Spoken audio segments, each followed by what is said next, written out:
Hey everyone, so we know the snow apocalypse, or as I want to call it, the winter apocalypse, seems like it's not going away, and it's actually going into other countries like that's normally hot. So everybody's like, what is going on? So I follow a guy, his name is Life in the End Times on Instagram, and I want to show you a couple of things that he's been putting up. Like there's a deep freeze going on, and there's so many people that's like losing power. There's so many storms. Even I think it was a tornado that happened in North Carolina. There's just so many things that's going on. And this right here, a snowfall that's happening in Jerusalem that happened on the 17th of February.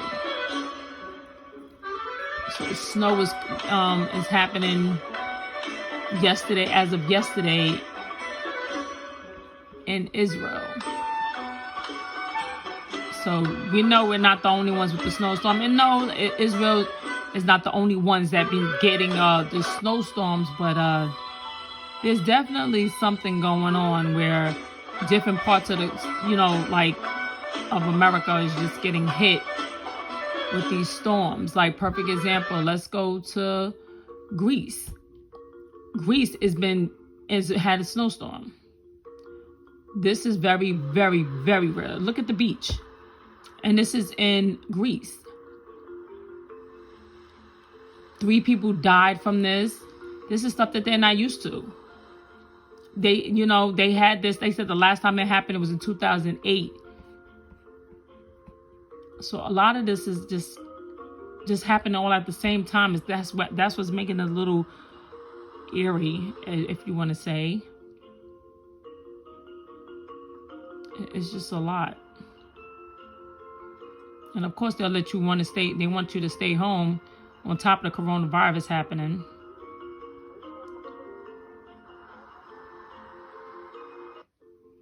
So on top of that, another state, Turkey. Turkey is having blizzards, and they had to shut down the roads. And as you can see, that the cars are just going all over the place because they're not used to these roads. There's no plowing over there. So they're struggling too. And this is in Turkey. This is in a whole nother country. And they're struggling with the same weather that we're going through right now. So that, and on top of that, this is, Russia normally gets cold weather, but they said that they're having a heavy snowstorm and they're calling it the snow apocalypse. That wind is crazy. They said it was around 40 miles per hour. And it was 22 inches of snow.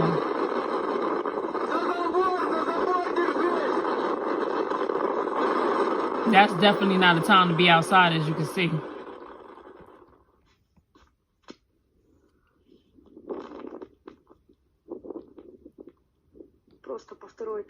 It's a lot of snow. And like I said, yeah, Moscow normally gets snow, but like I said, all of this is happening at the same time while the U.S. is having it. And this is our time of winter. Like Moscow, I get it, but like, come on, like Athens, Greece. And then we have now they're saying the death toll is rising to 16 people in Mexico due to the deep freeze that's going on in Mexico. And this is as of yesterday. Mexico, a hot place that's near Arizona and California, is having a freeze. And it's really crazy because it's like, that's a hot place. And when you look on the map, I don't know the last time people have been looking at the map, but they said that the main places that are warm right now is California and Florida. Those are the 2 places that has not been affected by this cold or the storms. And it's been crazy. But if you guys remember, I don't know if you guys remember, this was around December 11th, 2020, that there was a geomagnetic storm. There was a watch, and it actually happened. It should have been more like a warning. And it says that an eruption in a sunspot threw off a burst of energy from the sun and is projected to head toward Earth. So it hit us around, and they said it was from the 9th to the 11th, which caused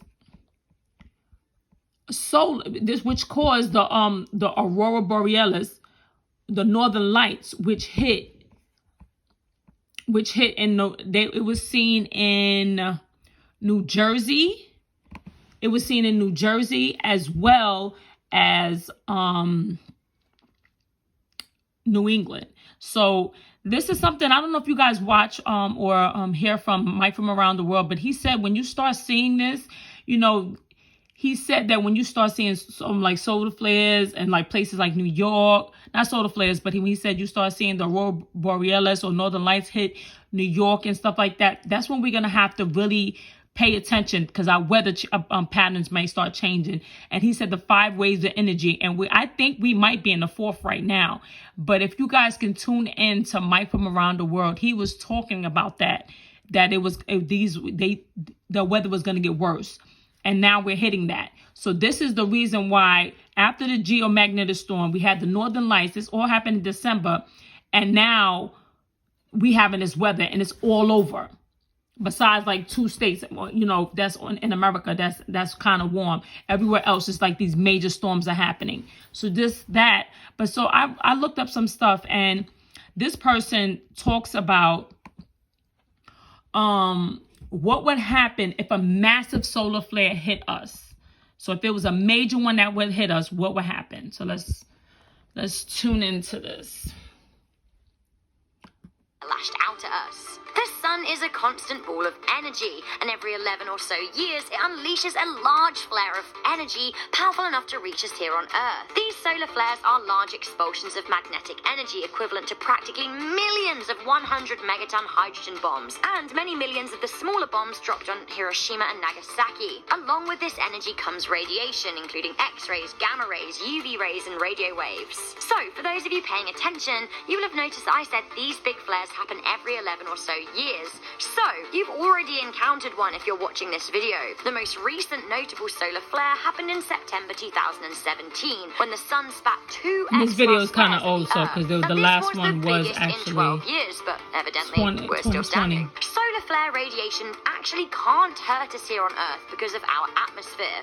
Praise be our friend the ozone layer. That being said, the effect of a solar flare can still be felt on Earth as flares disrupt our satellite and radio waves. The solar flare of 2017 simply knocked out high-frequency radio and affected our low-frequency navigation. This was also enough to interfere with signals needed to safely fly airplanes and caused some delays. However, previous solar flares have had more far-reaching impacts. In 1859, the biggest known solar flare took place in what we now call the Carrington event, during which telegraph operators reported sparks from their equipment, and the Northern Lights were seen as far down as Cuba and Queensland in Australia. The Carrington event was a coronal mass ejection, a super solar flare, if you will. If we saw another of those super solar flares today, it would have much more far-reaching consequences, as obviously we rely a lot more on satellites and other technology that could be affected by such an eruption today.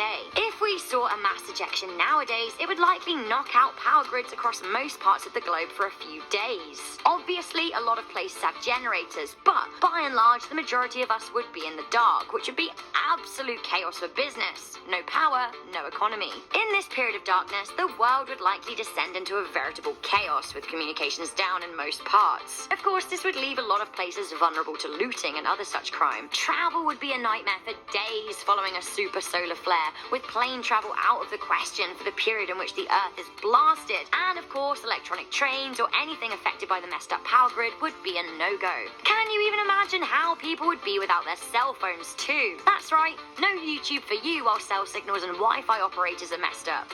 Eesh. Let's hope people's phones are already charged enough to capture some snaps of the beautiful auroras that would be lighting up our skies as a result of the flare. Physically, we would be fine following a coronal mass ejection because of our big, beautiful atmosphere. However, the same cannot be said for those on the International Space Station, where crews would likely have to hide out in a specialist shelter. Without the shelter, the astronauts would be at risk of harmful radiation. All in all, a super solar flare would be expensive and inconvenient, but we would recover, although estimates say we would recover to the tune of $3 trillion. Although who can really stay mad at the sun, what with all the life it brings us? So that is one big question. So that is what, and I did this and followed this. It was called, this person's channel is called Life's Biggest Questions. If you guys want to go on that YouTube channel and look that up. So I just wanted to show you guys that, like, For people that have the questions of like, what is going on with this weather? I definitely feel like our earth is going to a shift. And I feel like a lot of scientists are not speaking up. We're still being silenced. We're still being, they let us, we're being just silenced with certain things we can say. They don't want us to know what's truly going on. So if something was going on, whether it was going to be a media hitting us or anything, they will not tell us. So we got to look up this stuff for ourselves. Even they'll probably try to even block and hide that. So with all of that being said, people have questions about the word. So people would say, okay, so what does the word say about all of this winter and all this stuff going on? In Psalms 148:8, it says, fire and hail, snow and vapors, stormy wind, fulfilling his word. So God has a reason for everything. We may not understand why, may not understand when, or know when things are going to happen, but we got to know that we got to who we put our trust in. When things lights might get turned off, we don't know. But I just want you guys to know that we can still put our trust in God, and just, we got to just keep on going, but just pay attention to what's going on. I'll keep you guys posted as much as I can, as much information that I do find out. They logged me off of my Facebook page, which I had a lot of information as far as the weather and stuff that's going on around the world. So the connections I had with that, I no longer have. However, for the ones that I do have on Instagram, I will keep you guys posted on what's going on, because they show me, it's alternative media compared to what the real media is trying to, fake news is trying to share with us. So I'll share with you guys as much as I learn, but you guys be blessed, be safe, continue to pray for Texas, because they're not out of the wind right now. There's a lot still going on. A lot of people don't have water. A lot of people, they say, in stores are running out of food. Some places still don't have electricity. Those that do have electricity, the bill is going up sky high. People have to put, like my mother-in-law and family, they have to put food on their terrace just to keep it cold, so they don't have to throw out their food. Guys, just be safe. Pray for your family and help them out as much as they can. And I just hopefully they'll open up everything and turn the lights back on, which is so wicked that they turned off the lights. It's not like just as all geomagnetic. They literally turned off the lights to try to conserve, but it wasn't conserving when there was many lives lost due to this. So you guys, just like I said, be blessed and check in on your neighbors, and I'll see you guys soon.